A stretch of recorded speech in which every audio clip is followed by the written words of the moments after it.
आप सभी का बहुत बहुत स्वागत है।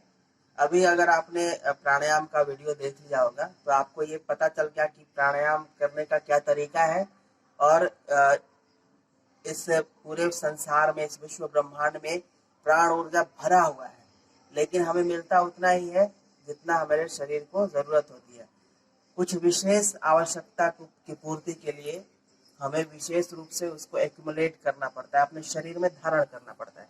और ये प्राण का जो ऊर्जा है, यही जो ऊर्जा है वो आपको स्वस्थ रखता है, आपके सूक्ष्म शरीर को बनाता है।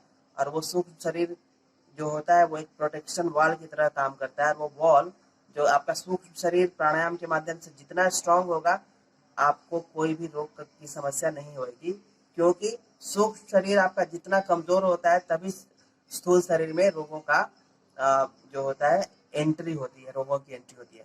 तो प्राणायाम के माध्यम से हम अपने सूक्ष्म शरीर को मजबूत बनाते हैं, अपने ऑरा को मजबूत बनाते हैं, जिससे कि कोई भी रोग हमें अटैक ना कर पाए। तो दोस्तों, प्राण ऊर्जा जो है, अगर हम योग की बात करें तो प्राण ऊर्जा ही एक ऐसी ऊर्जा जो इम्यून सिस्टम को बूस्ट करती है। एक तरह से इम्यूनिटी बूस्ट का मतलब यह है कि प्राण ऊर्जा से हमारा शरीर भरा हुआ हो। इसको बायोइलेक्ट्रिकल करेंट भी बोल सकते हैं विज्ञान की भाषा में, या जीवनी शक्ति भी इसको बोलते हैं। तो जीवन की शक्ति यही है, प्राण।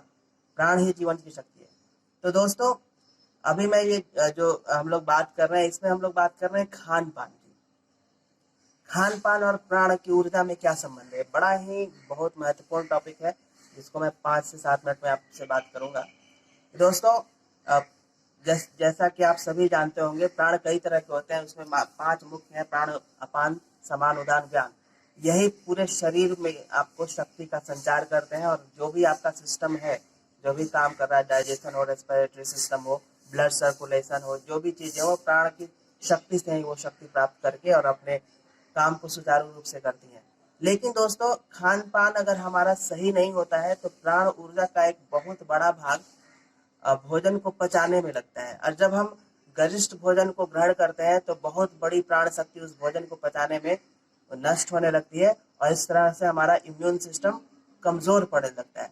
तो दोस्तों, इस संकट भरे समय में, जैसा कि लोग, मैं देख रहा हूँ, कई वीडियोस भी मैं देखता हूँ, कई लोगों का व्हाट्सएप देखता हूँ या फिर फेसबुक में देखता हूँ कि लोग इस समय को, इस विपदा भरी समय को तरह तरह के व्यंजन बना के गरिष्ठ भोजन करने में भी लगे हुए हैं। तो आपसे हाथ जोड़ की विनती है कि ये संयम का समय है दोस्तों, ये आपदा का समय है दोस्तों, ये बहुत बड़े आपदा का समय है। ये, इसमें संयम की जरूरत है, इसमें साधना की जरूरत है।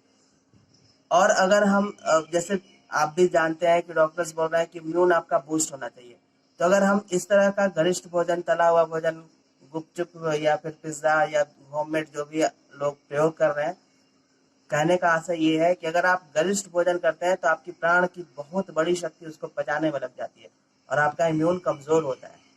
तो किस तरह का खान पान आप कर सकते हैं? अगर आप इकोनॉमिकली साउंड है, तो आप सुबह की शुरुआत फ्रेश फ्रूट से कर सकते हैं।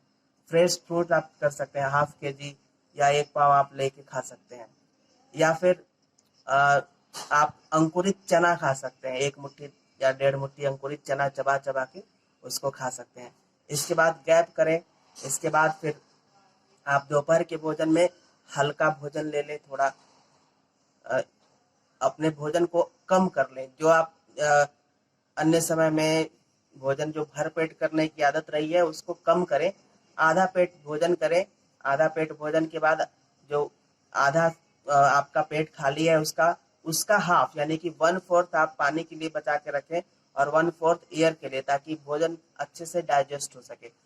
शाम में या फिर रात्रि में जब आप भोजन करें, तो रात्रि में भी भोजन ये आप कर सकते हैं कि रात्रि का भोजन और हल्का होना चाहिए। अगर हो सके तो आप दलिया ले लें, या फिर वेजिटेबल का सूप्स ले सकते हैं आप, या फिर अगर सैलेड सूट करता है तो सैलेड ले सकते हैं। बस आपसे यही निवेदन है कि भोजन के बारे में मैं बहुत ज़्यादा विस्तार से नहीं बताऊंगा। अ, जैसा कि डॉक्टर्स भी बोल रहे हैं, सिट्रस फ्रूट आप ले सकते हैं, जैसे आंवला भी ले सकते हैं, नींबू ले सकते हैं, संतरा ले सकते हैं, ये सारे ही आप ले सकते हैं। अगर ये आप अफोर्ड नहीं कर पाए तो सबसे बढ़िया, जैसे मैंने पहले बताया, अंकुरित ले लें 1 मुट्ठी, उसको गुड़ के साथ आप खाएं। और भोजन को बिल्कुल हल्का रखें। अगर भोजन को हल्का रखेंगे तो आपकी प्राण ऊर्जा जो है वो प्राण ऊर्जा, जिसको ऑटो इम्यून सिस्टम भी हम बोल सकते हैं, जो हमारे शरीर में जो इम्यूनिटी होती है, जो ईश्वर प्रदत्त है, ईश्वर ने ही दे दिया इस तरह से शरीर कि हमारी जो हीलिंग अपने आप ही होती रहती है। लेकिन क्यों हम बीमार पड़ते हैं?